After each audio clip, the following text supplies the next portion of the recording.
And next thing you know, they've got a building that's been standing for over 100 years. So I want you to compare the amount of structure and planning and preparation and consciousness it took to build the Empire State Building. And I want you to compare that to some people's lives. Some people's lives are the exact opposite of that. Some people's lives are like this big bowl of slop where they just threw everything. They were making a meal and they said, "Let me throw some tomatoes in. Then I'm gonna throw in some Skittles, and then I'm gonna throw in I got some dog poop. I'm gonna throw that in there. I got some hamburger meat. Let me toss that in there and some Kool-Aid and pass me the 40 ounce, man. And then you pour that in there and next thing you know, you're eating this nasty big nasty monstrosity of a meal, and you're like, oh my god, this is disgusting. Who cooked this shit?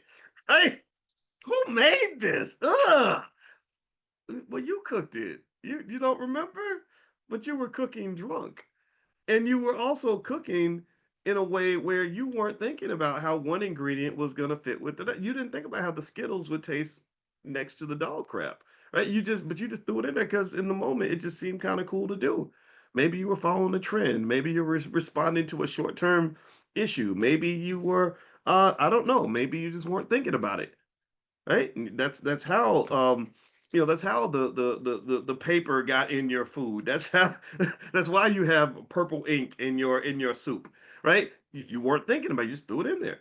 And people's lives when they make investments in their lives, and when I'm talking about investing, because the biggest investments I've made in my life have nothing to do with money. I had one guy who was like you don't know nothing about no finance. I said, well, I have a doctorate in it. Maybe I know a little bit. I probably learned a couple things in a decade of training on this. And he's like, well, show me your investment account. Show me how much money you got. I said, you really think that wealth is solely defined by how much money you have?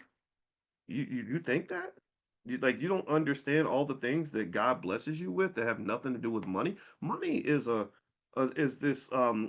off this worthless little green piece of paper called a dollar bill that's losing value every year. And I know so many people that have insane amounts of money who have lives that you wouldn't wish on your worst enemy. Every part of their life is falling apart except for their bank account. And so that my first reaction to him was, number one, I'm not going to be out here trying to Instagram flex and show you how much money I got, because I'm much more, I like to believe that I, as a human being, am defined by much more than just how much money is in my bank account. I mean, yes, I do have money in my account. Yes, I can go and fly first class anywhere where I want to go. I could probably get a private plane if I wanted to. I could do these things, right? I have the stuff. I have all the stuff. But one of the biggest things to talk about from the very beginning when you talk about money is you got to get past the damn stuff. The stuff ain't, the stuff is level one. That's level. Is that all you, is that how you define the success of a human being? Is and the mental and physical health and the happiness level of a human being is by how much money they have? Oh my God. If you think that how much money you have is the sole determinant of the quality of your life, then I can guarantee you that you are at a very high risk of having a horrible, miserable life. Do you know how many millionaires I know who are drug addicts? Do you know how many wealthy, famous rappers I've known who literally are having anxiety because they might get shot any day of the week? I know a few famous people.